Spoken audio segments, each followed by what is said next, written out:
তো শুভ বিকেল বন্ধুরা, কেমন আছো গো? নিশ্চয়ই ভালো আছো।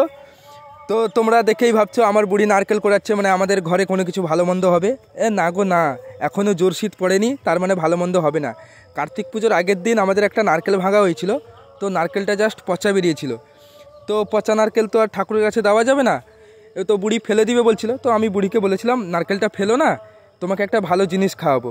তাই বুড়ি ফেলেনি, রেখে দিয়েছিল। তো আজকে তাকে সেটা নারকেলটাকে কুড়িয়ে রাখতে বলেছিলাম। তো দেখতেই পাচ্ছ এইভাবে কুড়িয়ে রেখেছে সে। তো বুড়ি যখন আমাকে জিজ্ঞেস করে যে কী বানাবে, আমি বললাম তুমি তো বাজার থেকে তো নারকেল তেল তো নিয়ে মাথায় নাও, তো আজকে আমি তোমাকে নারকেল তেল বানিয়ে দেবো আজকে, তুমি ওই তেলটা মাথায় দিও। তো সেই হিসাবে বুড়িও আমার এক্সাইটেড হয়ে বলো কীভাবে বের করবে। আমরা তুমি দেখতে থাকো, আমি করে দিচ্ছি।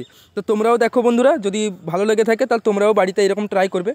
তো বুড়ি যখন নারকেলগুলো যখন কুড়েছিল, তো গোটা গোটা নারকেল থেকে গেছিলো। তো সেগুলোকে তো আর ফেলা যাবে না বা কোনো কিছু করা যাবে না, তাই আমি মাথায় একটা আইডিয়া নিলাম। তো গ্রাইন্ডার মেশিনে তাকে ঢুকিয়ে ভালো করে পাটানোর চেষ্টা করব, যাতে সব কিছু মিহি হয়ে যায়। তো আমার পাটানো কমপ্লিট হয়ে গেছে। তো এবার নারকেল থেকে দুধটাকে বের করতে হবে। তো তোমরা যখন বের করবে এরকম ঠিক মশারিটা নেবে, ঘরের পুরনো মশারি হলেও চলবে, কোনো অসুবিধা নেই। পুরনো মশারি নিয়ে এই পেস্ট করা নারকেলটাকে বের করবে, তারপর মশারির মধ্যে রেখে তারপরে আপনার একটাই কাজ করতে হবে। আপনি হনুমান ঠাকুরের যদি ভক্ত হন বা বাহুবলী সিরিয়ালে যদি দেখতে পারেন বা WWE যদি আপনি দেখে থাকেন, তো তাদের কথা একটু অনুসরণ করে আপনার শরীরে যত শক্তি আছে ওইভাবে প্রেসার দিতে থাকুন। মনের মধ্যে যদি কারোর ওপর যদি রাগ থাকে, তো এই সিস্টেমে আপনি কাজে লাগিয়ে দিন। ভালো করে একদম চিপে চিপে একদম একদম রস বের করে দিন। যতক্ষণ না রস বের করছে, জীবন থাকতে একদম রস বের করে দিন। তো ফাইনালি দেখতে পাচ্ছেন আমার রস বের করানো পুরো কমপ্লিট হয়ে গেছে। এবার কড়াইতে আমি ছেঁকে নেব। ছাঁকার কারণ হচ্ছে কি, তো এর মধ্যে কোনো ছোবড়া টোবড়া যদি ছোটো ছোটো ছোবড়া যদি থাকে তো খারাপ লাগবে, ওই জন্য একটু ছেঁকে নিচ্ছি। না ছাঁকলেও কোনো অসুবিধা নেই, কারণ খাকাটা লাস্টে খেতে তো হবে, তো ওই জন্য। তো দেখতেই পাচ্ছ আমার ছাঁকনিতে ছেঁকে নিলাম। তো এরকম ছাঁকনি বাড়িতে সবার আছে, তো এইভাবে ছেঁকে নেবেন ভালো করে। তো আমিও একটু ক্যামেরার দিকে একটু করে দিলাম, আমি একটু ঘ্যাম দেখিয়ে দিলাম। তো এর মানে বুঝবেন না যে দাদা আবার ক্যামেরার সামনে।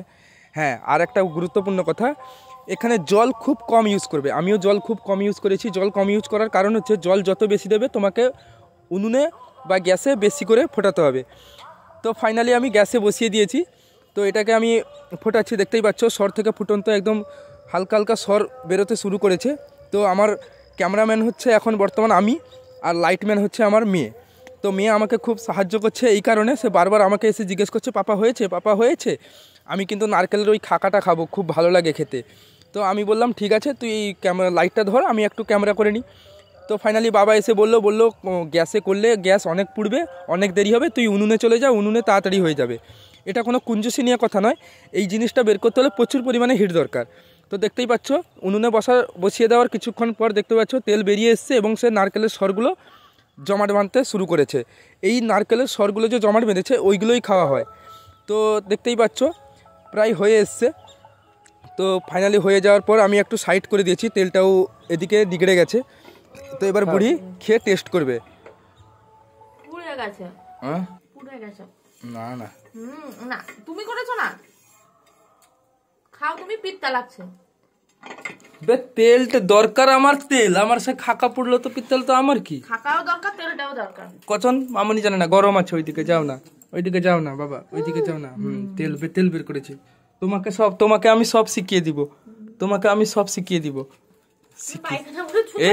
শিখিয়ে দিও বলতে সে পালিয়ে গেল সেখানে।